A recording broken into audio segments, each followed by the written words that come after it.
यार पवन, अब जल्दी से पहेली पढ़ लेता हूँ। घर से निकले पूरे 2 महीने हो गए, अभी तक हमने सिर्फ 2 ही पहेलियों को सुलझाया है। अब जरा ध्यान से सुना, मैं तीसरी पहेली पढ़ रहा हूँ। दिन हो या रात देती हूँ मैं सबका साथ, हर कोई मुझे रखना चाहे अपने पास। टांग दे कोई मुझे दीवार पर या बांधे कोई मुझे हाथ पर, सही जवाब पर दिखेगा खजाने का रास्ता, गलत जवाब पर कभी न मिलेगा खजाने का रास्ता। वैसे तो यह पहेली मुझे आसान ही लग रही है, लेकिन इसका जवाब देने की कोशिश मैं तो नहीं करूंगा भाई। यदि मैंने गलती से गलत जवाब दे दिया तो हमेशा के लिए हमें खजाना भूल जाना पड़ेगा। इससे अच्छा है तुम ही सोचो और तुम ही इस पहेली को सुलझाओ। मेरे साथ रहकर काफी होशियार हो चुके हो पवन तुमने सही सोचा था। इस पहेली का जवाब आसान ही है, कोई मुझे दीवार पर टांगेगे या फिर कोई हाथ पर बांधे। घड़ी एक ऐसी चीज है जिसे लोग दीवार पर भी टांगते हैं और हाथ पर भी बांधते हैं। सही कहा मित्र, तुमने तीसरी पहेली को भी बड़ी आसानी से सुलझा दिया है। लेकिन अब मेरी बात जरा ध्यान से सुना। अभी तक के रास्ते पर तुम्हारा पाला सिर्फ खजाने के रक्षकों से हुआ था, लेकिन अब यहाँ से हर मोड़ पर तुम्हें एक से बढ़कर एक खतरनाक जंगली जानवर और भूतिया शक्तियों का सामना करना पड़ सकता है। ये जादुई मटका अपने पास रखो, वक्त आने पर तुम्हें इसकी जरूरत पड़ेगी। अब जाओ यहाँ से। मैं आशा करती हूँ कि जल्द से जल्द तुम्हें खजाना मिल जाए। यार मनीष, मुझे तो उस घड़ी की बात सुनकर काफी डर लग रहा है। पिछली बार जब जंगल में हमें शेर मिला था तो उसे देखकर मेरी हालत काफी खराब हो चुकी थी, लेकिन अब तो वह घड़ी कह रही थी कि आगे चलकर एक से बढ़कर एक खतरनाक जानवर और भूतिया शक्ति से पाला पड़ेगा। डर तो मुझे भी लग रहा है मेरे दोस्त, लेकिन यूं आधे रास्ते में सफर छोड़ जाना भी अच्छी बात नहीं है ना। अरे वह देखो सामने हाथी, अब अपनी जबान से एक शब्द भी नहीं निकलना। अगर उस हाथी ने हमें देख लिया तो फालतू में लेने के देने पड़ जाएंगे। अरे यार, वह हाथी तो हमारी तरफ ही चलकर आ रहा है। जल्दी से कुछ करो मनीष, कुछ सोचो, वरना वह हाथी हमें पैरों से कुचलकर मार डालेगा। मैं क्या कर सकता हूँ यार, वह हाथी इतना बड़ा पहाड़ के जैसा, उसके सामने तो मैं चींटी हूँ। मैं क्या कर सकता हूँ उस हाथी का।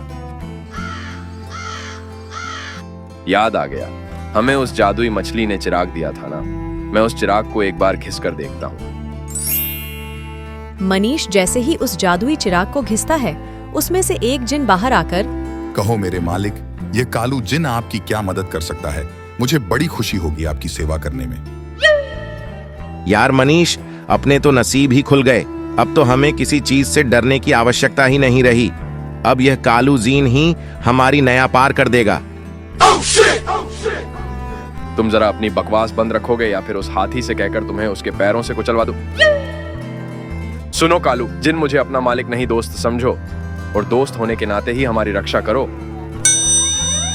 जैसी आपकी इच्छा मालिक, आज से मैं आपको दोस्त ही कहूंगा।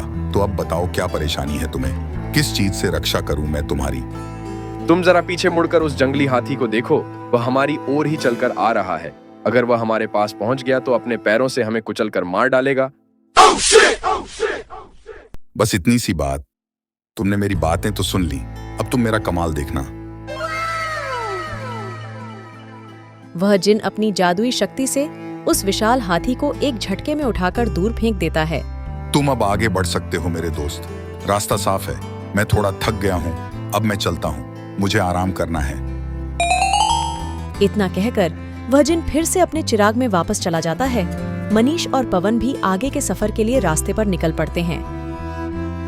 मुझे तो विश्वास ही नहीं हो रहा यार पवन, उस कालू जीन ने तो एक झटके में ही उस जंगली हाथी की छुट्टी कर दी। लेकिन कालू जिन हमारे साथ होते हुए भी मुझे एक अजीब सी चिंता सताए जा रही है। यदि कोई जानवर या फिर कोई भूतिया शक्ति हम पर अचानक हमला कर दे और हमें चिराग घिसने का मौका ही ना मिले तो? इसमें चिंता करने वाली कौन सी बात है? अगर तुम्हें चिराग घिसने का मौका ना मिले तो मैं अपनी जीभ से चिराग घिस दूंगा। यार तुम्हें ये बकवास आइडिया आते कहां से है? जो जी में आए वही बोल देते हो। अकल नाम की तो कोई चीज ही नहीं है तुम्हें। अक्ल तो तुम्हें भी नहीं है बरखुरदार, जो मुंह उठाकर यहाँ चले आए। अब यहाँ तक आ तो गए हो, लेकिन यहाँ से वापस नहीं जा पाओगे। यार पवन, ये कौन सा अजीब जानवर है जिसे देखकर मुझे डर तो नहीं लेकिन हंसी जरूर आ रही है। इसके लिए तो हमें जिन को बुलाने की आवश्यकता नहीं है, इससे तो मैं ही निपट लूंगा। हाँ यार मनीष, इस जानवर को देखकर तो मुझे भी हंसी आ रही है। कुछ समझ में ही नहीं आ रहा है, शेर है कि कुत्ता। तुम दोनों की इतनी हिम्मत जो मुझे देख मेरा मजाक उड़ा रहे हो। रुको जरा, अभी तुम्हें मजा चखाता हूँ। वह अजीब सा दिखने वाला जानवर अचानक मनीष और पवन पर आग के गोले बरसाने लगता है, जिस वजह से मनीष और पवन का डर के मारे बुरा हाल हो जाता है। मारे डर के मनीष को कुछ सूझता नहीं है और वह चिराग के बदले जादुई मटका बाहर निकाल लेता है, जो उसे पहेली को सुलझाने के बदले में मिला था। तुम पागल हो गया है क्या मनीष? अब तू क्या इस मटके से उस जानवर को मारेगा? अब जल्दी से अपने थैले से उस चिराग को बाहर निकाल, वरना वह जानवर हमें भुट्टे की तरह भून डालेगा। अरे यार, मैं भी तो वही कर रहा था। मैं चिराग बाहर निकाल रहा था, लेकिन डर के मारे ये मटका मेरा हाथ में आ गया। मनीष उस मटके को थैली में रखने जा ही रहा था कि तभी उस मटके से एक आवाज आती है। मुझे तुम कोई ऐसा वैसा मटका समझने की भूल ना करना मित्रों। मैं एक जादुई मटका हूँ, लेकिन तुम मेरा चमत्कार देखे बिना मुझे नमस्कार नहीं करोगे। अब मेरा कमाल देखो। अचानक उस जादुई मटके में से बड़े बड़े पत्थर उस जानवर पर जाके गिरने लगते हैं और अपने ऊपर अचानक से हुए हमले की वजह से वे अजीब सा दिखने वाला जानवर दुम दबाकर वहां से भाग जाता है। क्यों दोस्तों, देख लिया मेरा कमाल।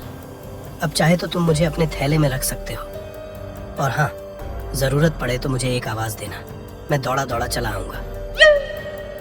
यार पवन, मैं काफी थक चुका हूँ, मेरा दिमाग काम नहीं कर रहा, मुझे थोड़े आराम की जरूरत है। क्यों ना हम थोड़ी देर यहाँ पर आराम कर लें। यार थक तो मैं भी गया हूं, लेकिन इस भूतिया जंगल में आराम कहाँ है? जब देखो तब कोई ना कोई मुसीबत चली आती है हमारा इम्तिहान लेने। लेकिन चलो, तुम कहते हो तो हम यहाँ पर थोड़ी देर आराम कर लेते हैं। आपस में बातें कर वह दोनों दोस्त वहीं सो जाते हैं, लेकिन जैसे ही वे दोनों नींद से जागते हैं, फिर से उनके सामने एक अजीब सा दिखने वाला जानवर खड़ा होता है। अरे उठ यार मनीष, जरा अपनी आंखें खोलकर तो देख, फिर से एक नई मुसीबत आन पड़ी है यार। इस बार तो जिसका मुझे डर लगता है वही चीज मेरे सामने खड़ी है। क्या बकवास लगा रखी है यार तूने, ठीक से सोने भी नहीं देता। भूत देख लिया क्या? जब देखो तब डरने और डराने की बातें करता रहता है। अपना भाषण बंद कर और जरा मुड़कर पीछे देख। उसे देखकर तेरी पेंट गीली ना हो जाए तो फिर मुझे कहना। अपने दोस्त पवन की बात सुनकर मनीष जैसे ही पीछे मुड़कर देखता है, वह चक्कर आकर नीचे गिर जाता है। तभी वह अजीब सा जानवर कुछ बोलने लगता है। डरो नहीं मित्र, मैं तुम्हें कुछ नहीं करूंगा। अब उठ भी जाओ, मैं यहाँ तुम्हारी मदद करने आया हूँ। मुझे जादुई घड़ी ने तुम्हें खजाने का रास्ता दिखाने यहाँ भेजा है। जादुई घड़ी ने तुम्हें एक जादुई मटका दिया होगा। तुम वह मटका मुझे दे दो, फिर मैं तुम्हें खजाने तक पहुँचने का रास्ता बता दूंगा। ऐसे कैसे? तुम्हें हम मटका दे दें? कैसे विश्वास करूं मैं तुम पर? इस जंगल में तो हर कोई हमें मारने हेतु ही हमारे सामने आ रहा है। तुम भी अपनी डरावनी शक्ल लेकर हमारे सामने आ गए, कैसे विश्वास करेंगे हम तुम पर? मनीष की बातें सुनकर अचानक वह पहेली वाली गड्ढी फिर से प्रकट हो जाती है। सुनो मित्र, तुम्हारा इस जंगल के हर जानवर पर शक करना स्वाभाविक सी बात है, परंतु यह आधा शेर और आधा पक्षी जैसा दिखने वाला जानवर असल में एक शेर है, जो कि हम खजाने के रक्षकों में से ही एक है। एक साधु ने दिए श्राप की वजह से उसकी यह हालत हो गई है। यदि तुम उसे वह मटका दे दोगे तो वह श्राप से मुक्त हो जाएगा और तुम्हें आगे जाने का रास्ता बता देगा। मेरा काम हो चुका है, अब मैं चलती हूँ। जादुई घड़ी के गायब होते ही मनीष उस अजीब से दिखने वाले जानवर को मटका दे देता है। मटका मिलते ही वह अजीब सा जानवर एक शेर के रूप में आ जाता है। तुम्हारा बहुत बहुत शुक्रिया मित्र। आज तुम्हारे वजह से ही मैं इस श्राप से मुक्त हो चुका हूँ, और इसके साथ ही तुम्हारा तीसरा पड़ाव भी यहाँ पर समाप्त हो जाता है। यहाँ से थोड़ा आगे जाकर तुम चौथी पहेली पढ़ लेना। सही जवाब देने पर तुम्हें खजाने का रास्ता मिल जाएगा। अब मैं चलता हूँ दोस्तों, अपना ख्याल रखना। अपनी बात पूरी कर वह शेर वहां से चला जाता है। मनीष और पवन भी खुश होकर अपने आगे के सफर पर निकल पड़ते हैं।